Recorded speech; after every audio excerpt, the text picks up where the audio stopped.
Esta masita se puede hacer tanto en frío como en caliente. La diferencia radica en que en caliente es mucho más rápido, porque no hay que mezclar tanto, ni ensuciarse tanto. Los principales materiales que vamos a emplear son pegamento blanco, usaré alrededor de media taza, y fécula de maíz o maicena. Por lo general es la misma medida, aunque dependiendo de la calidad del pegamento o qué tan espeso sea, se nos va a ir más. El mío no es muy aguado ni muy espeso, así que será más o menos una taza. Utilizaremos aceite mineral o aceite de bebé. Si no tienes ninguno, puede ser aceite de cocina normal. Para envolverlo utilizaré plástico y también una bolsita. Haré la preparación en caliente, así que utilizaré un sartén y pues espátulas o algo de plástico para mezclar. No te preocupes que no se va a dañar nada, todo esto cae muy fácil con agua. Aún sin encender el fuego, coloco directamente el pegamento sobre el sartén. Le agrego las 2 cucharaditas de aceite, medio mezclamos un poquito de estos dos, agregamos la maicena y mezclamos otro poquito. Y ahora sí encendemos el fuego, lo puedes hacer a fuego medio bajo, yo lo hago lo más mínimo que pueda. Y empezamos a mezclar esto, no debes dejar de revolver porque puede pegarse de la parte de abajo. Entonces siempre manténlo como raspando del fondo, para evitar que eso pase o que se queme.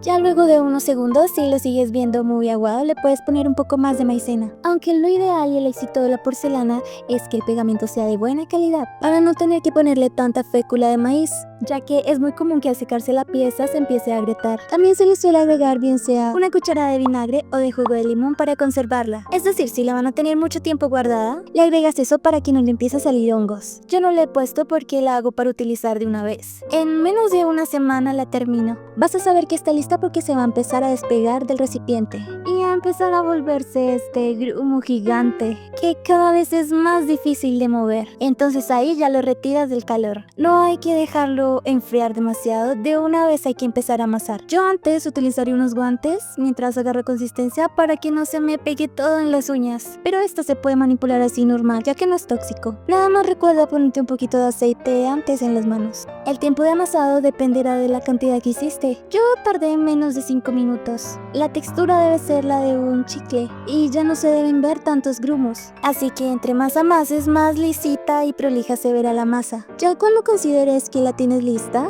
es hora de guardarla. Muchas personas la meten en una bolsa Ziploc, pero principalmente hay que tener cuidado de que no le entre aire. Por eso me parece mejor primero envolverla en plástico y luego sí la meto en una bolsa, o también puedes usar un recipiente con tapa y la dejas en un lugar seco y fresco donde no le dé el sol, como en un cajón por ejemplo. También hay gente que la hace en un microondas, pero la verdad no lo recomiendo, porque cuando la haces así es como que se endurezca aun cuando la mantienes bien guardada. Entonces hay que estarla calentando cada vez que se usa y hacer todo rápido para que no se vuelva a endurecer. Es muy tedioso. Es preferible hacerla en frío, que como les dije al principio del video, sí se puede, solo que hay que estar amase y amase y amase y amase. Y si no, lo mejor es hacerlo como lo hice, en serio que no van a dañar nada. Y pues ya, si tienen alguna duda que no haya tratado en el video, lo pueden dejar en los comentarios. Estaré subiendo ideas de cosas que se pueden hacer con la masa. Asegúrate de estar suscrito para que no te pierdas ningún video. También iré dejando los links acá en la descripción. Nos vemos en el siguiente proyecto.